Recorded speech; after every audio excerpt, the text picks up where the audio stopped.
a step-by-step guide on validating data in SmartView.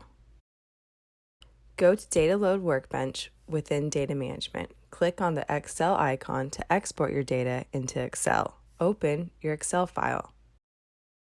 In your Excel file you just exported, delete column A and all of the source columns. Add a new worksheet by clicking the plus button on the bottom left of Excel.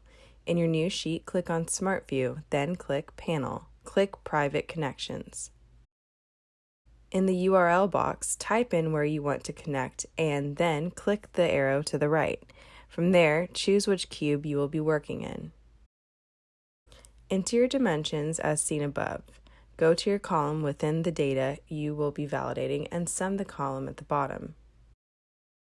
Now that you've summed up the data in SmartView, go back to your exported file worksheet and sum the data right there.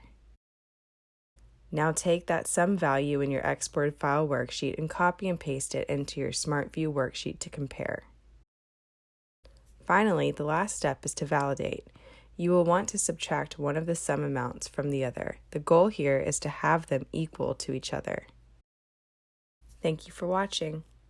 And don't forget to join us for our open mic series. Every Wednesday and Friday from 8 a.m. to 6 p.m. Central Time, we answer your questions on cloud computing.